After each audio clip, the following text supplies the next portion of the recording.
Six class की जो history की एनसीईआरटी है उसका लास्ट चैप्टर हम लोग देख रहे होंगे, चैप्टर नंबर 12 विच इज इमारतें, चित्र तथा किताबें की। इन सारी चीजों से हम लोग इतिहास के मामले में क्या कंक्लूड करते हैं। पहला देखिए क्या लिख रखा है कि दिल्ली में एक जगह है मेहरौली, वहां पर क्या आपको देखने को मिलता है, कुतुब मीनार। ठीक है, कुतुब मीनार कहाँ है, दिल्ली में है। निर्माण किसने प्रारंभ करवाया था, तो कुतुबुद्दीन ऐबक ने। और कंप्लीट करवाने वाला कौन सा व्यक्ति है, तो इल्तुतमिश है। ठीक है, और ये था है क्या एक्चुअली में, तो अजान देने के लिए एक मीनार है। यहीं पर कुव्वत उल इस्लाम नाम से एक मस्जिद का निर्माण कराया गया, जिसका लिटरल मीनिंग होता है द पावर ऑफ इस्लाम। और जहां पर मस्जिद वगैरह होती है वहां अजान के लिए मीनार वगैरह बनाया जाता है। और इतना बड़ा जो ये कुतुब मीनार हम लोग देखते हैं, ये क्या है कि बस अजान देने के लिए आपको एक इंफ्रास्ट्रक्चर है। हाउएवर इस कुतुब मीनार से ज्यादा पॉपुलर साइंटिस्ट के बीच में उसी के परिसर में खड़ा एक लौह स्तंभ है। ठीक है, जिसकी ऊंचाई है आपको 7.2 मीटर और वजन है 3 टन। ठीक है, इसका निर्माण लगभग 1500 साल पहले हुआ है। ठीक है, और इतने वर्षों के बाद भी इसमें जंग नहीं लगा है। आज के समय में जो भी पुले वगैरह हम लोहे के बनाते हैं, उन लोहे के पुलों का 100 साल टिक जाना ही बहुत बड़ी बात है। लेकिन लोहे का बना हुआ कोई चीज अगर जंग उसमें नहीं लगा हुआ है पिछले 1500 सालों से, ठीक है, क्योंकि हमको पता है कि लोहे में क्या होता है ना, कि वो हवा और पानी के साथ रिएक्ट करता है, कोरोजन होता है, और फिर वो उसमें जंग लगता है, वो धीरे धीरे खत्म हो जाता है। साइंस का भी फैक्ट एक दिमाग में रखेंगे कि जो लोहा होता है ना, उसी में कार्बन अगर हम लोग मिला देंगे ना, तो उससे स्टील का निर्माण होता है जो ज्यादा जंगरोधी होता है। और इसी स्टील से अगर हम लोग को स्टेनलेस स्टील बनाना है, जैसे जो दाढ़ी बनाने के लिए ब्लेड्स वगैरह हम लोग इस्तेमाल में लाते हैं, तो वो क्या होता है, आपको स्टेनलेस स्टील होता है। और स्टेनलेस स्टील और भी ज्यादा मजबूत होता है और भी ज्यादा जंगरोधी होता है। तो लोहा प्लस कार्बन में अगर हम लोगों ने निकल प्लस क्रोमियम मिला दिया, तो उससे स्टेनलेस स्टील का निर्माण होता है। एक बार फिर से देखेंगे, लोहा प्लस कार्बन मिलकर के आपको क्या बनाते हैं, तो लोहा और कार्बन से आपको निर्माण होता है आपको किस चीज का, तो स्टील का। और इसी स्टील को स्टेनलेस स्टील बनाना है तो इसमें आपको क्रोमियम और निकल को ऐड करना होगा।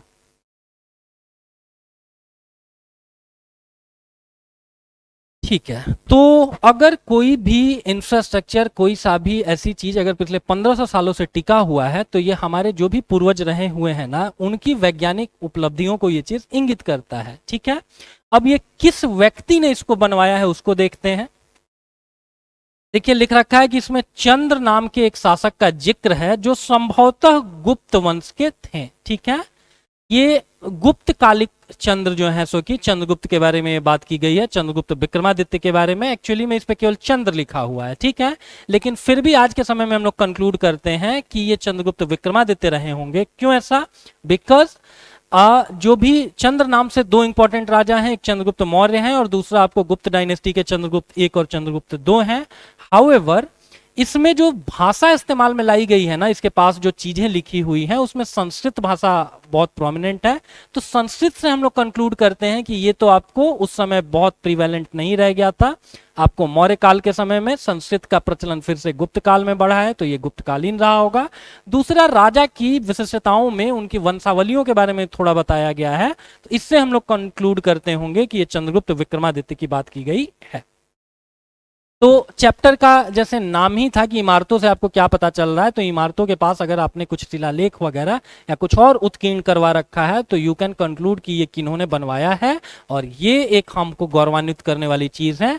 जो लोहा 100 सालों में जंग जिस लोहे में लग जाता है, वो हमारे पूर्वजों ने ऐसा कुछ गढ़ रखा है ना, जो पिछले 1500 सालों से ज्यों का त्यों टिका हुआ है। ठीक है, उसके अगले में आइए, देखिए क्या लिख रखा है। बौद्ध धर्म में स्तूपों की मान्यता है। जैसे आप देखेंगे कि बहुत सारे धर्मों में, जैसे हिंदुओं में जलाया जाता है, वैसे ही कुछ और धर्म होते हैं जिसमें दफना दिया जाता है कब्रें या समाधि बना दी जाती हैं। ठीक है, हिंदुओं में भी कुछ सेक्ट हैं जिसमें आपको समाधि बनाई जाती है, जैसे कर्नाटक वगैरह में अगर आप लिंगायतों को देखेंगे, ठीक है, जिनके वोट पाने को लेकर के हर पार्टी लालायित रहती है चुनावों के समय, तो इनका मानना होता है कि इनके आराध्य देव भगवान शिव हैं और मृत्यु के बाद शिव की तरह ही ध्यान मुद्रा में एक समाधि बनाई जाती है और उसी समाधि में व्यक्ति को दफन कर दिया जाता है। हाउएवर स्तूप क्या होता है, जो बुद्धिस्ट धर्म होते हैं उनमें जो उनके प्रोमिनेंट लोग हैं, जैसे खुद भगवान बुद्ध हुए या कोई और बड़े बोधिसत्व या बड़े बौद्ध धर्म से संबंधित साधु महात्मा हुए, तो उनकी समाधियों को ही कहा जाता है स्तूप, जिसका शाब्दिक अर्थ होता है टीला।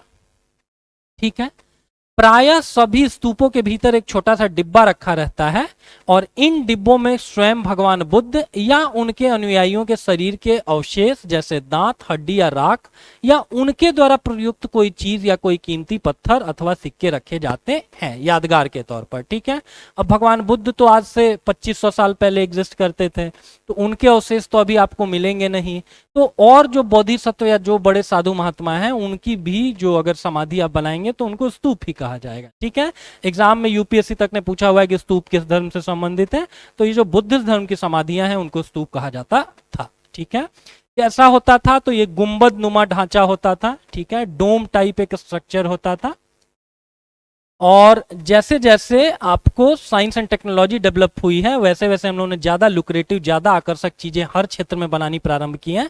तो आरंभिक जो टीले होते थे उनमें क्या किया जाता था, सिंपली एक समाधि बना दी गई, उसके इर्द गिर्द थोड़ा इंफ्रास्ट्रक्चर तैयार कर दिया गया, ये हो गया आपका टीला। लेकिन जैसे जैसे लोगों को ज्यादा बड़े आकर्षक बिल्डिंग्स में इंटरेस्ट आया, वैसे वैसे इन टीलों को भी जो भी संत महात्मा जिनमें आप बिलीव करते हैं, बोधिसत्व जिनमें आप बिलीव करते हैं, उनकी समाधियों को भी क्या किया गया कि बहुत लेविश तरीके से, बहुत आकर्षक तरीके से सजाया धजाया गया। ठीक है, तो वही लिख रखा है। फिर क्या किया जाने लगा, तो स्तूपों के चारों ओर परिक्रमा करने के लिए एक वृत्ताकार पथ बना दिया गया। जैसे इस स्तूप में आप देख सकते हैं कि ये एंट्री गेट है और यहां पर ये स्तूप के पास में भी उतना क्लियर नहीं दिख रहा हो, एक आपको प्रदक्षिणा पथ होगा जिसमें क्या करते होंगे कि लोग इस स्तूप के चारों तरफ परिक्रमा करते होंगे। ठीक है, और ये चीज आपको हिंदूज में भी मिलेंगी, देखेंगे कि यहीं आप पटना हनुमान मंदिर चले जाइए तो लोग हनुमान जी का जो ये मंदिर है ना उसके चारों तरफ से क्या कर रहे होंगे, एक बार घूम करके आशीर्वाद ले रहे होंगे। तो ये लोग क्या करते थे कि एक इनका धार्मिक रिचुअल होता है कि जो भी आपको संत मरे हैं बौद्ध धर्म के, उनके इर्द गिर्द एक बार चक्कर लगा लें। ठीक है, वो इस चीज को इंगित कर रहा है कि हम आप में एम्पल रिस्पेक्ट रखते हैं। ठीक है, तो इसको क्या कहा जाता था, प्रदक्षिणा पथ।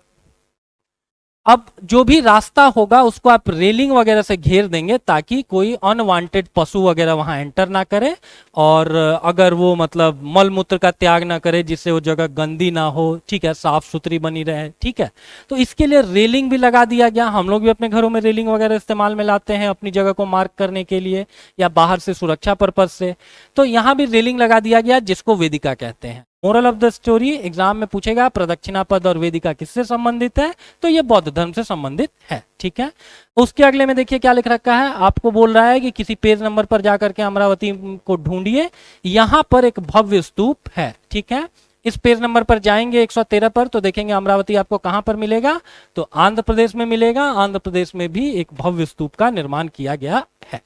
ठीक है,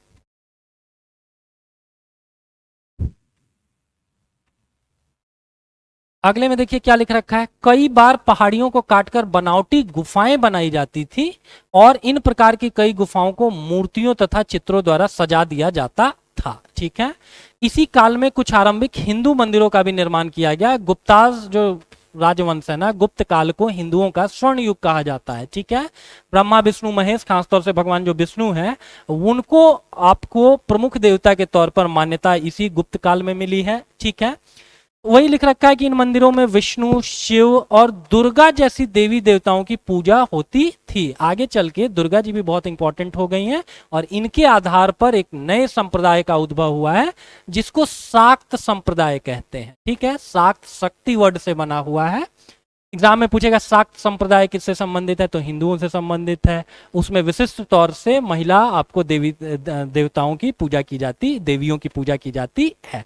इसी से आगे जाकर के बौद्ध धर्म भी प्रभावित होता है और उनके यहाँ भी एक पंथ निकलता है विच इज तंत्रयान। ठीक है, तंत्रयान।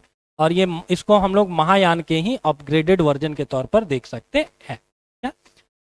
मंदिरों का सबसे जो प्रमुख पार्ट होता था उसको गर्भगृह कहा जाता था। अभी आजकल न्यूज़पेपर में अक्सर आप सुनते होंगे कि जो राम मंदिर जिसका अयोध्या में निर्माण किया जा रहा है उसके गर्भगृह का इतना निर्माण हो रखा है, उतना निर्माण हो रखा है। ठीक है, तो मंदिरों का जो सबसे प्रमुख भाग होता था उसको गर्भगृह कहा जाता था, जहां मुख्य देवी या देवता की मूर्ति को रखा जाता था। ठीक है, जो मुख्य आपके मंदिर में, मंदिर आप देखेंगे कहीं पे भी जाएंगे तो अन्य देवी देवताओं को भी जगह मिलता है, लेकिन जो गर्भगृह होता है ना उसकी क्या कहानी है स्पेसिफिकली कि वहां पर मुख्य देवता को आप क्या करते हैं, रख देते हैं। ठीक है, हिंदुओं में मंदिर निर्माण की एक और शैली चलती है जिसको पंचायतन कहते हैं। जो 5, चूंकि पंचायतन शब्द में क्या छुपा हुआ है, 5, तो एक मुख्य देवता की आप स्थापना करेंगे मुख्य गर्भगृह में और उनके इर्द गिर्द 4 और देवी देवताओं को आप स्थापित करेंगे और इसी को बोलते हैं पंचायतन आपको शैली। इसका सबसे अच्छा एग्जाम्पल देखना है दुर्गा पूजा में। देखिए, आपको मुख्य देवी के तौर पर हम लोग दुर्गा जी को प्रतिस्थापित करते हैं और साथ में कार्तिकेय जी को रखते हैं, गणेश जी को रखते हैं, लक्ष्मी जी को रखते हैं और सरस्वती जी को रखते हैं। तो टोटल कुल मिला के 5 देवता हो गए। इसी शैली को पंचायतन कहते हैं। एग्जाम में पूछे पंचायतन क्या है तो ये मंदिर निर्माण की एक विशिष्ट शैली है।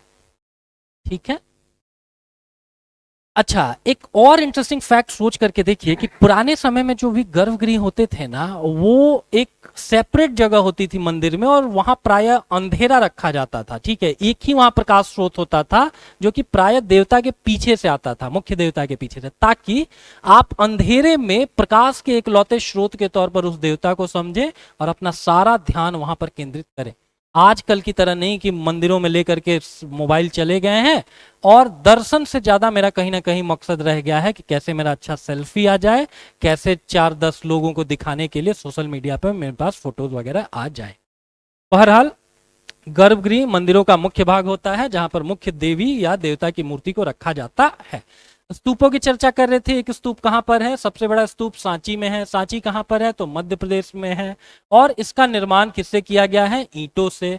बनाने वाला कौन सा व्यक्ति है तो संभवतः अशोक है। ठीक है,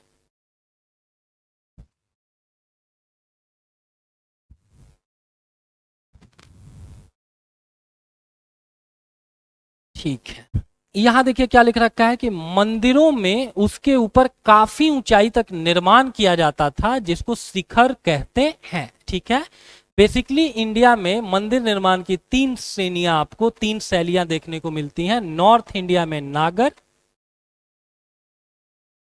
साउथ इंडिया में द्रविड़ और बीच के विंध्याचल वाले क्षेत्र को बोलते हैं हम लोग, जो कि हाइब्रिड है नागर और द्रविड़ दोनों का, वेशर। एक बार एग्जाम में यूपीएससी ने पूछा हुआ है कि नागर, द्रविड़ और वेशर क्या है, तो ये मंदिर निर्माण की 3 विशिष्ट क्या है। ये शिखर वगैरह पर ध्यान दिया जाता था किस चीज का, तो नागर श्रेणी। इसका मतलब उत्तर भारत के मंदिरों में आपको शिखर वगैरह ज्यादा ऊंचे बनाए जाते थे।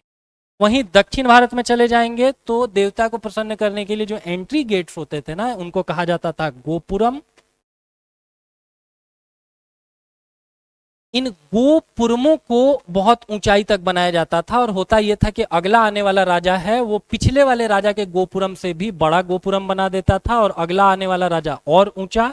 तो इसीलिए दक्षिण भारत में कई सारे आपको ऐसे भी मंदिर मिलेंगे जिनके प्रवेश द्वार आपको 1 से अधिक हैं। कुछ मंदिरों में 6-6, 7-7 भी आपको एंट्री गेट्स देखने को मिलेंगे। ठीक है, ये हम लोगों ने देख ही लिया कि सांची का महान स्तूप किन्होंने बनवाया है, तो आपको अशोक ने बनवाया है। इसके अगले में आइए, देखिए महाबलीपुरम के एकाश्म मंदिरों के बारे में आपको जानना है।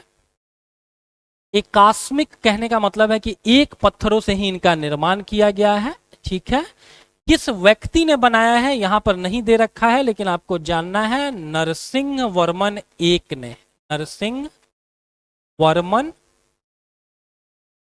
एक ने इसका निर्माण किया हुआ है। ठीक है, और इन मंदिरों के निर्माण करने वाले कौन से लोग हैं तो पल्लव लोग हैं। और पल्लवों की स्थापना किसने की है, इस राजवंश की स्थापना करने वाले कोई सिंह विष्णु हैं।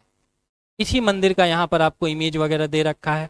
तो महाबलीपुरम आपको ये भी जानना है कि एकाश्म मंदिर है, इसका मतलब एक पत्थर को ही घिस करके तराश करके उसका निर्माण किया गया है। और निर्माता शासक का नाम पूछा जाए तो नरसिंह वर्मन है।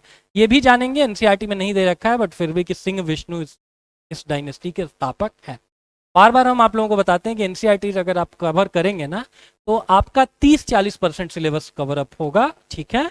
और वो सारी चीजें यहाँ पर दे रखी गई हैं, लेकिन बाकी चीजों के लिए ये सब भी आपको जानना पड़ेगा, ठीक है। वही मोनोलिथिक मतलब बता रखा है कि ईंट से बनाए जाते थे। ईंट से बनाए जाने वाले मंदिरों से ये बिल्कुल भिन्न होते थे। ईंटों में क्या होता है कि एक तह जोड़ते हुए उसके ऊपर की ओर बनाया जाता है, और जबकि पत्थर वाले मंदिरों में क्या होता है कि एक पत्थर को पहले एक रॉ पत्थर चुना जाता है जो आकृति में बड़ा हो रिलेटिवली, और उसी को धीरे धीरे हम लोग तराश करके क्या करते हैं, मंदिर बना देते हैं। ठीक वैसे ही चालुक्यों में चले जाइए तो ऐहोल का दुर्गा मंदिर भी बहुत प्रसिद्ध है। एग्जाम में पूछेगा दुर्गा मंदिर कहाँ है, तो ऐहोल का, और ऐहोल किससे संबंधित है, तो चालुक्यों से संबंधित है। ये दुर्गा मंदिर भी माना जाता है ना कि आरंभिक समय में ये सूर्य देवता को समर्पित था, लेकिन धीरे धीरे धीरे जैसे जैसे शाक्त संप्रदाय की महत्ता बढ़ी है वैसे वैसे ये क्या हुआ है, वैसे वैसे यहां पर दुर्गा जी को ज्यादा प्रमुखता से स्थापित किया गया है।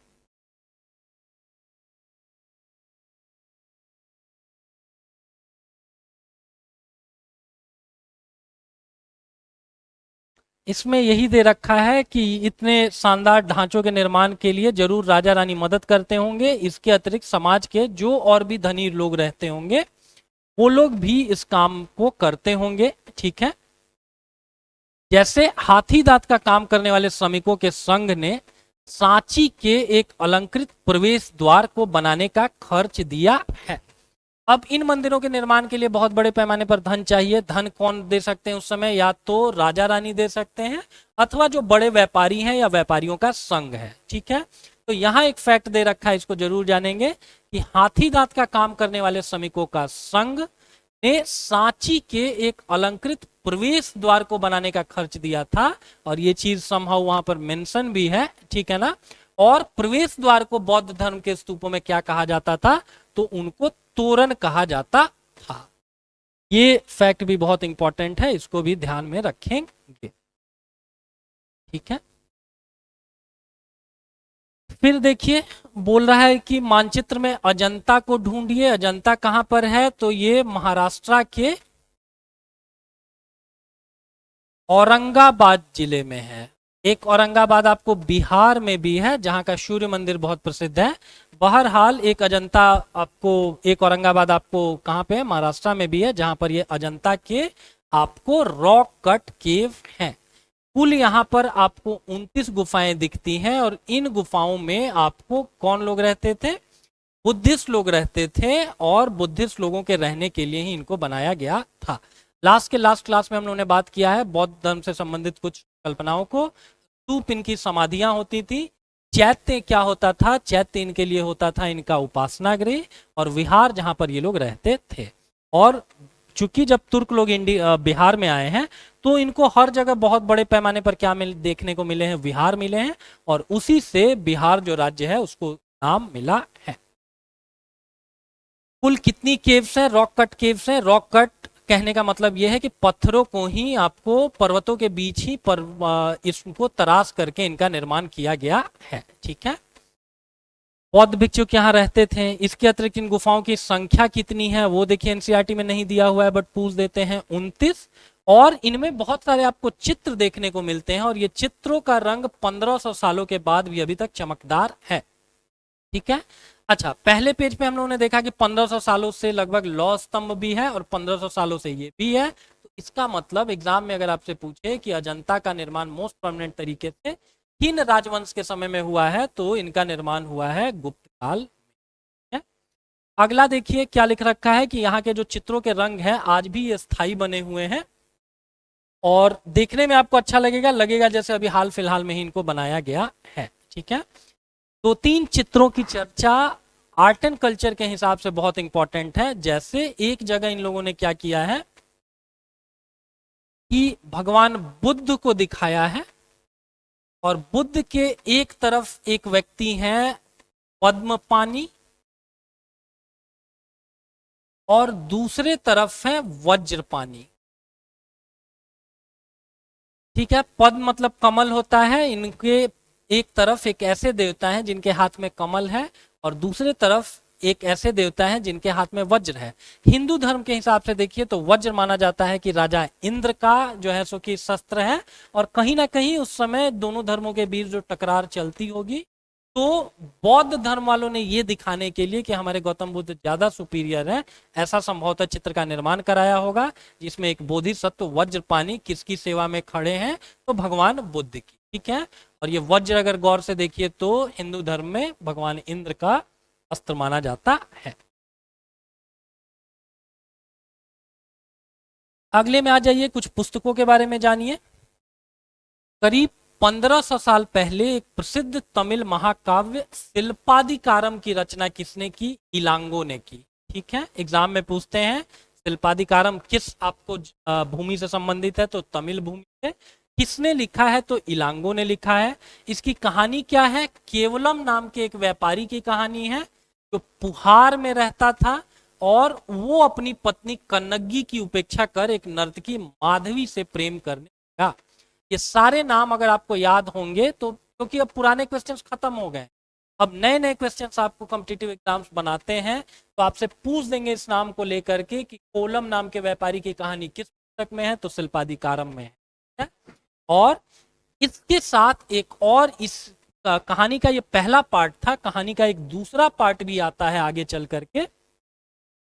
एक और तमिल महाकाव्य लिखा जाता है मणिमेखले। ये किन्होंने लिखा है? तो सतनार ने लिखा है, और इसमें इन्हीं कोलम तथा माधवी की बेटी की कहानी दी। ठीक है, जैसे जो भी यूरोपियन लोग हैं ना, वो अपने दो महाकाव्यों के ऊपर, दो ग्रंथों के ऊपर बहुत ज्यादा आपको गर्व महसूस करते हैं। जैसे एक इलियाड है और दूसरा ओडिसी है। ठीक है, इन दोनों पुस्तकों की रचना मानी जाती है कि किसी होमर नामक व्यक्ति ने की है। ठीक है, और फिर वही बात कि यूरोपियंस हम लोगों को रेस के हिसाब से निर्जातीय आधार पर दबाने का प्रयास करते थे, इसीलिए इन लोगों ने कहना शुरू कर दिया कि चलो तुम्हारे यहाँ भी दक्षिण भारत में दो अच्छी रचनाएं की गई हैं, एक तो मणिमेखले है और एक जस्ट ऊपर हम लोगों ने देखा वो शिल्पादिकारम है। तो इन लोगों ने कहना शुरू कर दिया कि हमारा जो है इलियाड और ओडिसी बहुत अच्छा लिखा हुआ है, ठीक तुम्हारे पास भी ऐसा ही शिल्पादिकारम और मणिमेखले हैं।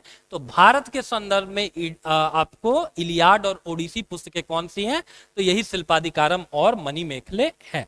जैसे भारत का समुद्र, लोग भारत का नेपोलियन बोलते हैं समुद्र, भारत का विलियम शेक्सपियर बोलते हैं कालिदास को, ठीक वैसे ही भारत के संदर्भ में अगर पुस्तक बात की जाए तो वेस्टर्न वाले हम लोगों को क्या बोलते हैं?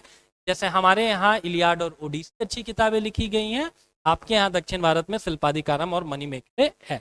जबकि अगर दोनों की आप कहानी पढ़िए या वैचारिक स्पष्टता पढ़िए या भाषा पढ़िए, तो ये दोनों हमारी दक्षिण भारत की जो किताबें हैं फार फार सुपीरियर हैं आपको इलियाड और ओडिसी से। बहरहाल इलियाड और ओडिसी की कहानी क्या है? आप लोगों में से अगर किन्हीं ने ट्रॉय मूवी देख रखी हो ना, ठीक है ना, तो ट्रॉय मूवी में जो कहानी दिखाई गई है एक्लिस की, वही कहानी उन लोगों ने बताई हुई है इलियाड और ओडिसी।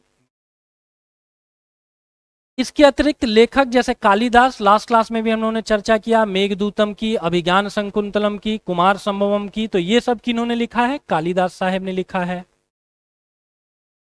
कालिदास की एक रचना देखिए, मेघदूतम के बारे में बता रखा है। ठीक है, मेघदूतम मतलब यह है कि एक यक्ष को कैद किया गया रहता है और वो अपनी प्रेमिका तक अपने प्रेम संदेश को मेघ के थ्रू कहलवाता है। ठीक है, बादल के थ्रू कहलवाता है कि चलो हम तो यहाँ कैद हैं, तुम मेरे मैसेज को कन्वे कर दो एक दूत की तरह। इसीलिए कहानी का नाम क्या है? मेघदूतम है। इस नाटक का नाम है मेघदूतम। इसके अगले में आइए, गुप्त काल में पुराण बहुत प्रोमिनेंट हुए हैं।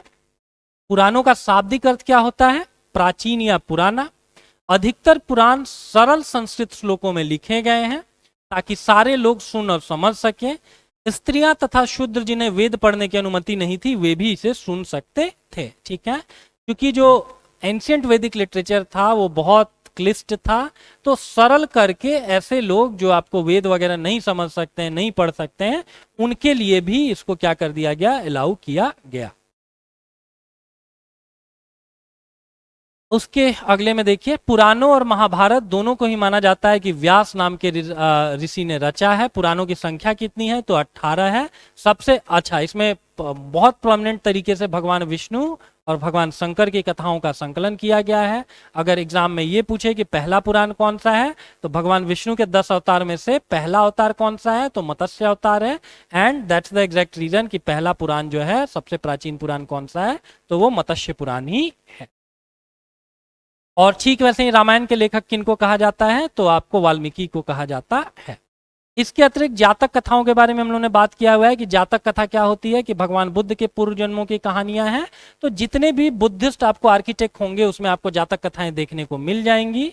जैसे कि एग्जाम्पल के तौर पर देखें तो जातक कथाएं अनेक स्तूपों की रेलिंगों तथा अजंता के चित्रों में दर्शाई जाती। जैसे एक बंदर राजा की कहानी है, इस कहानी में यही दे रखा है कि एक बंदर राजा थे, उन्होंने क्या कर रखा था कि अपने दूसरे बंदरों को बोल रखा था कि सारे लोग वन में क्या करिए, मीठे मीठे फल खाइए, लेकिन नदी के पास का जो पेड़ है ना, उनके ऊपर से सबसे पहले फल खा लीजिए, ताकि नदी के साथ वो मीठे फल क्या है कि बह करके किसी नगर तक ना चले जाए और नगर में लोगों को ना पता चल जाए। ठीक है, तो बंदर राजा कभी किसी जन्म में भगवान बुद्ध क्या रहे होंगे, बंदर रहे होंगे, इसको एक बार जानेंगे। ठीक है,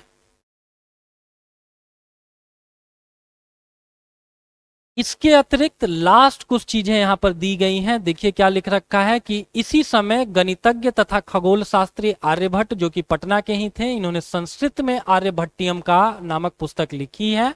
उन्होंने लिखा है कि दिन और रात पृथ्वी के अपनी धुरी पर चक्कर काटने की वजह से होते हैं।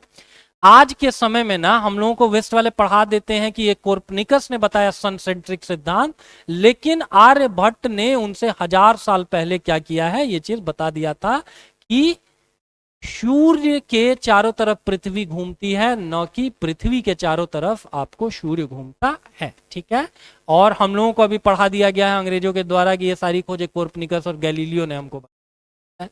बट यहां पर आप देख सकते हैं कि आर्यभट्ट ने कम से कम 1000 साल पहले ये बातें बताई है। उन्होंने ग्रहण के बारे में भी एक वैज्ञानिक तर्क दिया कि ग्रहण क्यों होते हैं। उन्होंने वृत्त की परिधि को मापने की विधि भी ढूंढ निकाला। तो दैट मीन्स जैसे 2 पाई आर और पाई आर स्क्वायर, जो एरिया वगैरह हम लोग लिखते हैं, जिसमें पाई 3.14 समथिंग करके या 22/7 की जो कहानी है, इस रेशियो को भी माना जाता है कि निकालने वाले कौन से व्यक्ति हैं, तो आर्यभट्ट हैं। उसके अगले में देखिए क्या लिख रखा है कि अंकों का प्रयोग पहले से होता था, पर अब भारत के गणितज्ञों ने शून्य के लिए भी एक नया चिन्ह आविष्कार किया।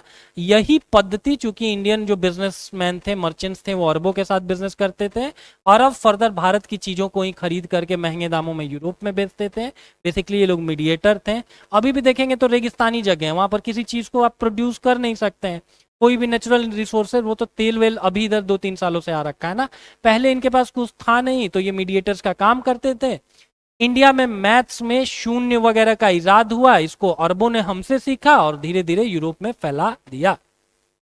लास्ट इस एनसीईआरटी में एक फैक्ट दे रखा है कि कागज का आविष्कार आज से लगभग 1900 साल पहले काई लून नाम के एक व्यक्ति ने किया।